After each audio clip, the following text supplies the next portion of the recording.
Hi, Chris McClune here with Fire Apparatus and Emergency Equipment. Welcome to this episode of TIC Talk. With me again is Brad Harvey. He's got more than 30 years in public safety and is also the global product manager for Bullard. So brings experience in thermal imaging from both sides of the coin, both on the manufacturing side and on the end user side. So Brad, welcome back. What we're going to do today is move a little bit away from thermal imager applications. The first couple of episodes we focused on USAR, we focused on technical rescue as the application end of this to kind of get people to think about other places that thermal imagers can be used beyond the fire ground. But one pervasive theme I think has gone through both of them is that the best way, and we know this, but it always bears repeating, the best way to really get good at using a thermal imager, at knowing what it is showing you, how it is showing you, is to get out there and train with it. But we don't always have to talk about these full-blown thermal imaging drills where we're lighting fires in a training center, or some of the other more, when we get into the technical rescue side, having someone at the bottom of a hill to do like a high angle rescue type of scenario. We don't always have to think quite that big. There are a lot of quick drills we can do that reinforce those skills that we need to stay on top of for when we're called upon to use it. So, Brad, thanks again for joining me for this. When you think of quick drills that we can do, on a training night, or just even if we're just on duty at the firehouse and we've hit a lull where maybe it's in between dinner and the next call. What are some of those quick drills that we can do? What are the types of quick drills we can do for thermal imaging? Yeah, that's to your point. It just doesn't have to be as complicated as we sometimes make it out to be. So, things that can be done around the station. Maybe to start off, the easiest thing and the thing that I see people flock to the most frequent is that they'll go to the gas stove, turn the burner on high, and look at the flames. And I get it. That's human nature. It's the big risk area being fire, but kind of two things happen in that scenario. One, the gas flame doesn't really represent a compartment fire. The gas flame is a small isolated area in a big volume of air. Compartment fire or room and content fires, walls heat up, ceilings heat up. So it can give a little bit of a false impression of what it would actually look like in fire. But two is, the flame on the stove is really obvious. It's like smack you in the face stuff, where the skills that you should be developing would be more along the lines of the subtle. The subtles, real life a lot of times is subtle.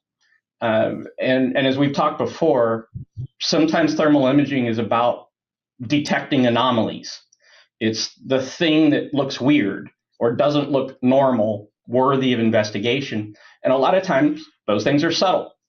If a victim is, particularly in the wintertime, when a victim might be curled up under the blankets on a bed, that heat signature is going to be subtle. And so, yes, there's certainly a gas flame stove where you can work on the big stuff. But I think for the purpose of quick drill, single topic stuff, I would stick to kind of the subtle areas.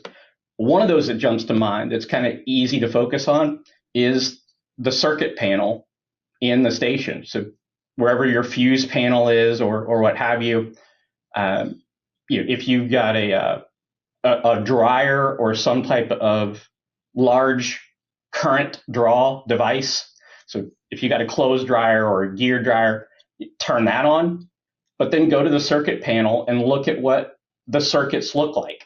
Because they're passing electricity, they're going to be warm, but there'll be different levels of warm. And so you can, if you were called to your fire station in the middle of the night, smell of something burning, you can go to the fuse panel to start the investigation and look for the warmest circuit. That doesn't guarantee that's the circuit of problem, right? But it takes what otherwise would be this big ocean and boils it down to a few places to start an investigation from. And so you could start there as an example. So using kind of that circuit panel example, we're going to be able to see represented on the screen of the thermal imager, which circuit is the hottest. There are also other features on a thermal imaging camera that help us to determine temperature.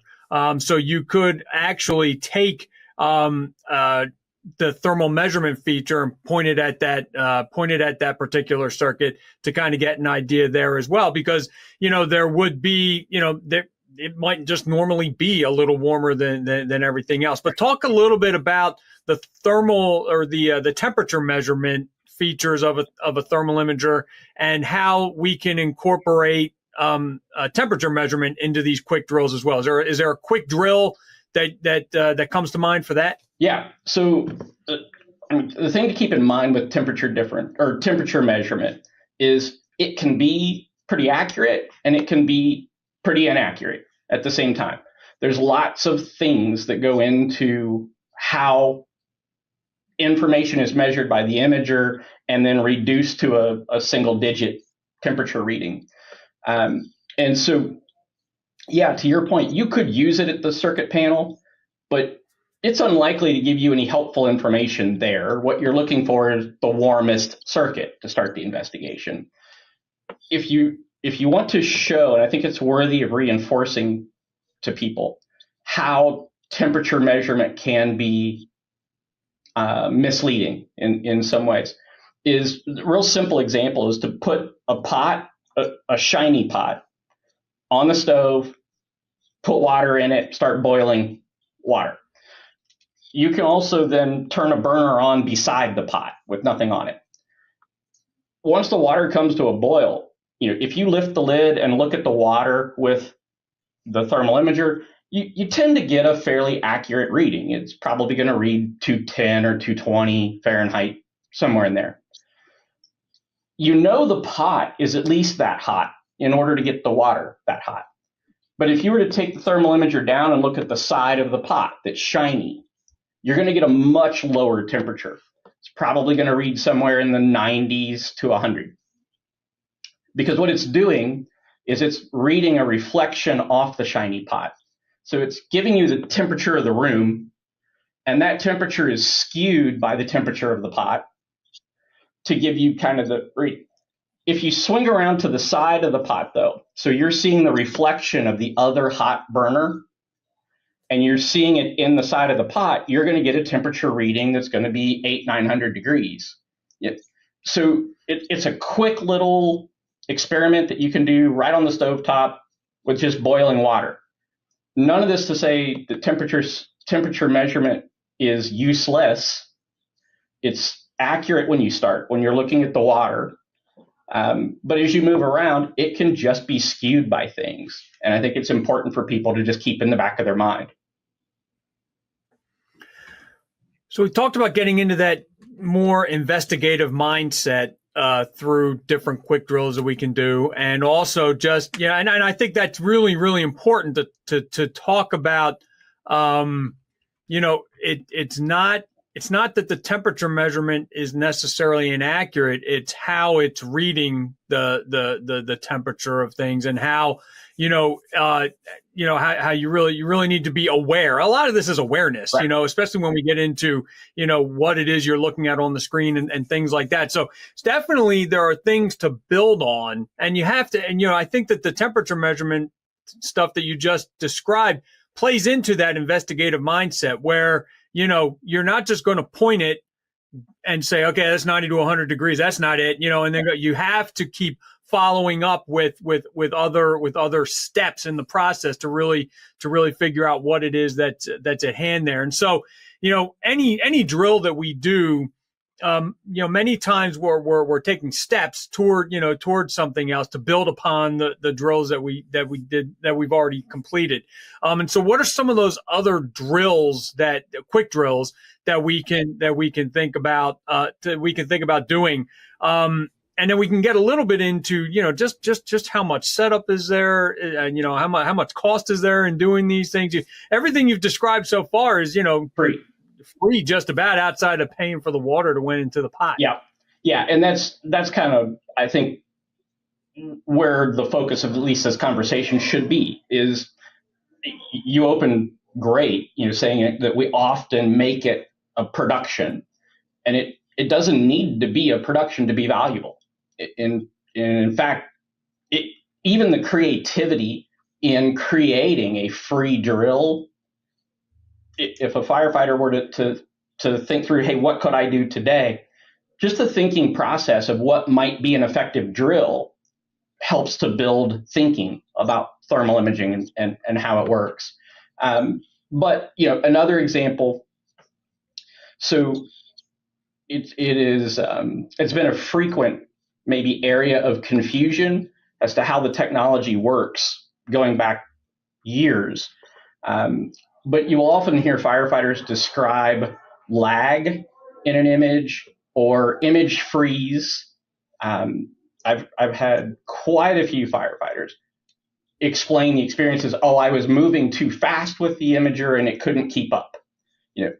What you're seeing when that happens is actually an internal shutter mechanism. So the imager, in order to calibrate itself, has an internal shutter, and it'll close and it'll block the imager so that it can recalibrate quickly, and then it'll open. That whole process is pretty quick, but depending on the manufacturer, it could take anywhere from 100 milliseconds to 3 full seconds or so. And if that shutter occurs while you're scanning a room, whatever happened while the shutter was closed, you didn't see it. And so this can create some discontent in the firefighter. The problem is that shutters happen when they need to. They're kind of erratic and unpredictable. And so they're hard to train on. But a trick that you can apply, and this goes for just about any manufacturer, when you first turn an imager on, the shutter is going to fire pretty frequently for the first 2 minutes, roughly. That is because the thermal detector itself was cold. Even if it's in the middle of summer, it's still considered cold. When you turn it on and apply power, the detector starts to warm up because of that power. While it's warming, we have to recalibrate. So the shutters will fire a lot in the first minute or two. So if you want to show your team what shutters look like and what scanning with a shutter, you've got a 1 to 2 minute window from turning them on where it's going to happen more frequently. In order to reset that window, what you need to do is to turn the imager off, remove the battery, put the battery back in, turn the imager back on. If you don't remove the battery, it's a warm imager when you turn it on. So you won't have that window of frequent shutters. But you remove the battery, put it back. It doesn't need to be for any period of time. Just remove it, put it right back in, turn it on. You'll have these shutters for 1 to 2 minutes there. And so there's an opportunity to get each individual member of your crew familiar with what it looks like. If it's a long, again, different manufacturers, these shutters are longer. If it's a really long period, then what they need to do as soon as the shutter stops is just rescan that area. But the first 2 minutes of operation, you'll see them pretty frequently across all manufacturers. So you have a window there to kind of train on those things.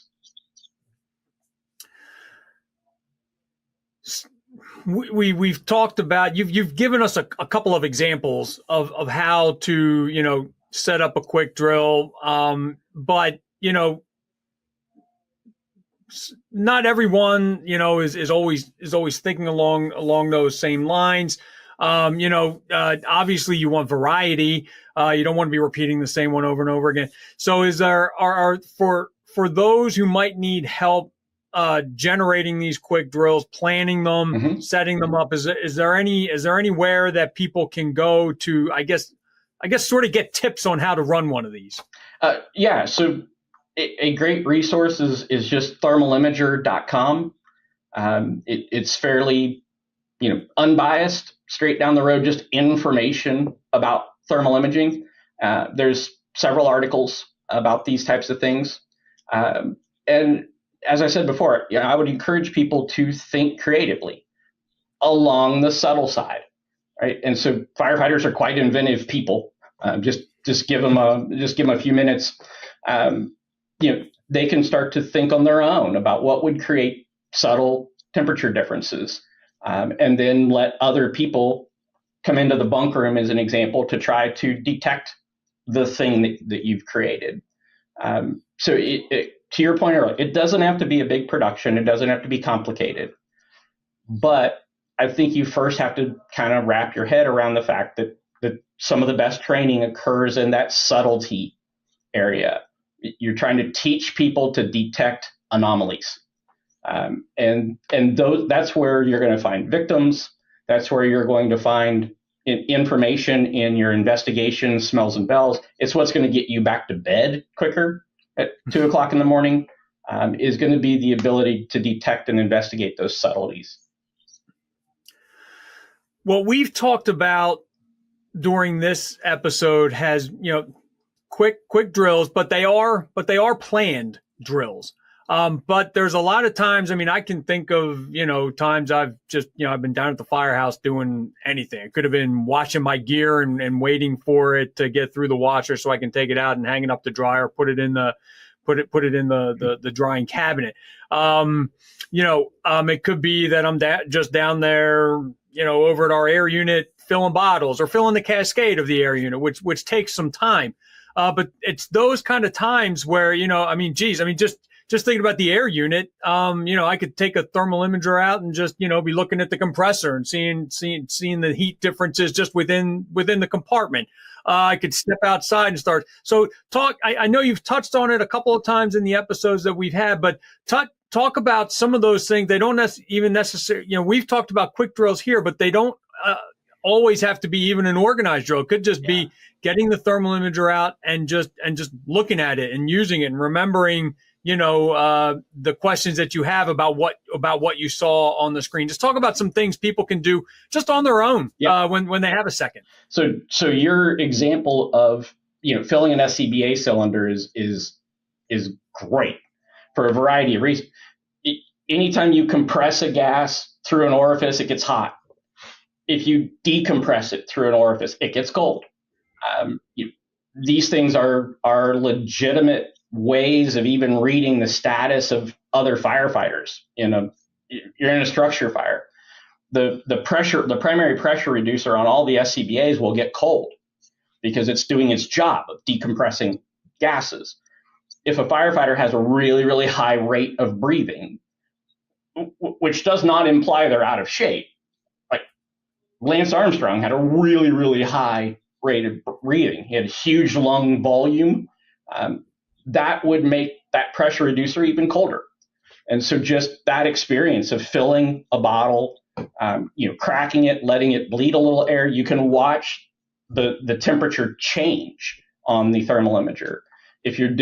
When you mentioned the closed, the gear extractor and the dryer cabinets, the minute you fire it up, if you're watching on an imager, you'll start to get an idea as to how heat moves through that object. You'll get an idea of what it looks like at different stages. The same thing applies to firing up a generator in the station and starting to watch what it looks like. You can go out and look at your vehicles. Go out and look at your vehicle a half an hour after you come on duty, and you can probably still see some residual heat in the driver's seat. You'll be able to tell what an engine looks like when it's been off for a little while. If you're buying a used car, you can typically see Bondo through a thermal imager simply because Bondo reacts with temperature different than metal does. So even if it's been repainted, completely invisible, I'm not suggesting anybody take their department's thermal imager to the used car lot. But these are the things that, just like you said, on your own, looking at normal everyday objects, you start to get a new appreciation for what it looks like through the lens of an imager. And you start to, your mind starts to think about, oh, how could I use that information? A lot of what we've been talking about today is general in nature. Yep. Just about using thermal imagers in general, drilling on thermal imagers in general. But how often should a fire department, whether it's a single volunteer fire company or a large municipal department, how often should they get a manufacturer's representative for whatever thermal imager they've standardized on back to the training academy or back to the station, just to go over the specific units that the department has in service, to make sure everyone is up to speed on how they work, and going over all of the image interpretation that people are going to see? How often should the manufacturer's rep be coming back to go over that stuff? And we always have new members coming in as well that, may have gone through some general thermal imager training at the academy, but might not know that it's this model, this serial number, this manufacturer's product behaves this way. Yep. Yeah, it's a great question. And I think a lot of times kind of just gets forgotten. A lot of times a department is interacting with their distributor. And in a lot of cases, that distributor's perfectly capable of handling some refresher training. But they forget that the distributor carries a lot of products. They have to be an expert in a lot of products. That's a lot to ask. Whereas moving one step up to the manufacturer, you have somebody that's focusing on thermal imaging. The frequency, it's probably going to depend by department size and activity, but there's nothing wrong with expecting that once a year. Having somebody come out, and because even if you know the imager and you feel comfortable, it never hurts to hear somebody go over it again. You might pick up something. It's possible that manufacturer rep in that year time learned something new also, and they can pass that along. But I would think once a year, have somebody come in and just, as you said, go over the imager, make sure that the department is getting the return on the investment out of it, that they haven't forgotten about features, those types of things. I don't think that's too much to ask at all. It doesn't do any good to own something and then not use it to its capability. And it's always good to hear from a different voice every so often. They're going to get tired of hearing it from me after a while. It's going to be, Chris McClune fatigue. But you bring someone else in, all of a sudden it sounds fresher. It's almost like having a second set of eyes on an article. Yeah. I still listen to our sales team, pitch to customers, even though I've heard it dozens, if not hundreds of times, because they're always picking up new ways to explain things, or they've got a new experience or a new story to tell. And those things, it may be a concept that I'm very, very familiar with, but the way they explain it is stickier, and so I want to then use that in my explanation toolbox. So yeah, I think it's always worth it. From the manufacturer's perspective, it's the thermal imager is a pretty critical piece of equipment.